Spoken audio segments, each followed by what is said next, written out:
Okay, let's go. Today's rant is for journalists who should know better.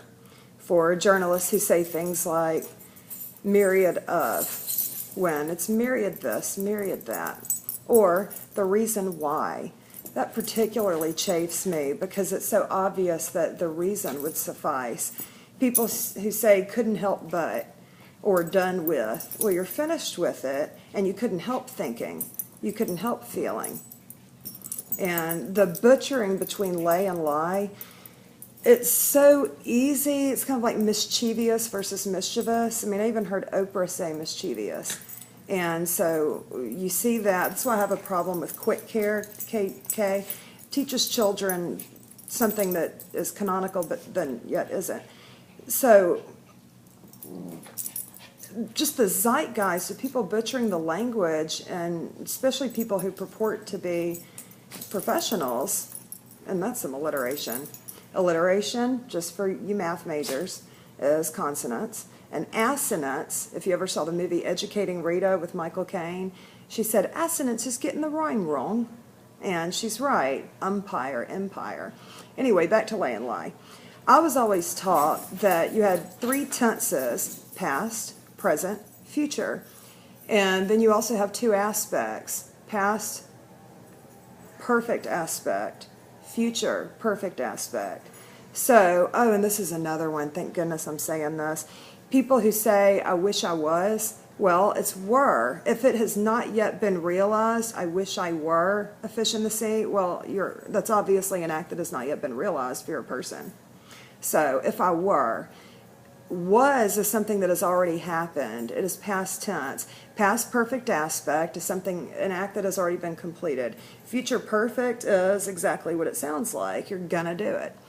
So, lay and lie, again, mischievous, mischievous. Laying out in the sun has done the same thing to people. It has made them think that there's a canonical acceptance of something and that it's okay to say just because everybody misabuses the word, and that's not okay. It just makes you able to tell the people who know what they're talking about versus those who don't. Calvary is the place where Jesus was purportedly crucified, and it's a proper noun, whereas cavalry is folks on horses in the military. So lay and lie, it's intransitive and transitive. You lay the pencil on the desk. You have there's your direct object. Well, you yourself lie out in the sun. Why? It's not transitive, there's no direct object. So that's really easy. Another thing that gets me are furniture companies. You should know how to speak about your own product. People who say bedroom suits, well, there's a suit of cards and there's a suit that a man might wear. However, a suite, it's a bedroom suite. It is a series of three. Okay? So bedroom suits, people who use the word drape, draping is a verb. Draping is what you do with a drapery. You draped the draperies, if you really want to be that boring and say that. Same thing with reveal and revelation. You reveal something, and then there's a revelation. People abuse that all the time, and it really makes me sick. What else? Nauseated and nauseous. Nauseous means you're disgusting. You're disgusting. And nauseated, albeit not as much fun to say, means that you are actually going to be ill. So those are just a few of many things that people abuse. Some of them are so hard, biennial and biannual, that those are things that are easy to overlook. But some of the more blatant things, get out your AP style book, journalists. Get out the old AP style book. That thing should be dog-eared, underlined, and highlighted. I just assumed at any given moment as a journalist of 20 years that I was expected to know every single thing in that book. And I took linguistics once a year, just audited it, just so that I could stay diligent with my mastery over grammar, because I was a concert pianist, and playing the piano is like literature. I can write, I can poet, prose, anything that you want. However, to me, grammar was like the theory. Theory kicked my ass when I was a concert piano major, and that was the reason I switched to English. Well, everything has a system of mathematics.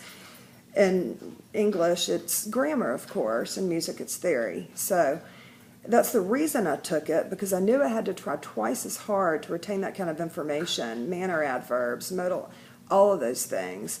participles, gerunds is all so important, so crucial.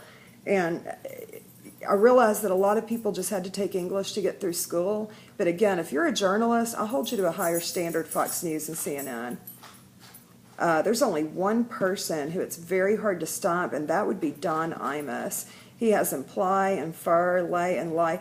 And I like the fact that he corrects himself, because if I hear somebody say something that's incorrect and they let it slide, I'm going to assume that they didn't know any better. So the fact that he corrects himself, good for you, man. That's what makes him Don Imus. That's what makes him the I-Man. Plus, oh my gosh, you want to talk about someone who keeps it real. The only mistake he ever made was apologizing for saying nappy-headed hose. Oh, he ran around hugging everybody like he was at a full gospel revival, and it did him no favors. It did not make him better. It just made him one of the many who said, oh, let me run apologizing and check into rehab. You know, Don, I love you, dude, but you're a shock jock. You know what I'd have said?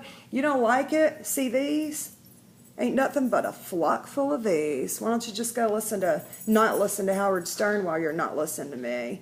So, I mean, why don't you stop sleeping in a little teeny-weeny sock filled with Neosporin, right? Dry out a little bit. You call yourselves nappy-headed hoes all the time, and worse, that we would not be able to get away with. So, you know, fuck that racism. It's called a double standard, and I'm not going to apologize for some stupid shit that my ancestors did before I was even born. And before you start praising Abraham Lincoln, oh, he freed everybody, da-da-da-da-da. That's what the history books have taught you, sweetheart. So, if you really want to know, especially now that all these Abraham Lincoln, Vampire Hunter, all these movies have come out, you really want to know who Abraham Lincoln is and how equal he thought white people and black people are, why don't you go look? I'm not saying that the Civil War was good, because it wasn't. What I am saying is that since the northern side won, they got to write the history books. And so they made Abe Lincoln out to be this hero. Why? Because they could, and that's just the way it goes. Not my fault, not your fault, their fault. Anyway, you think Abraham Lincoln's the shit personified, the dog's pajamas and the canary's meow? Why don't you look this up, and that is if you can find it. Abraham Lincoln's Negro Policy. You read that shit and see if you still want to wave your little flag on June 15th for that asshole. He was the biggest racist, man. He and Hitler, you want to talk about a powwow. He was Hitler, just with different facial hair. So go look that up and get back with me.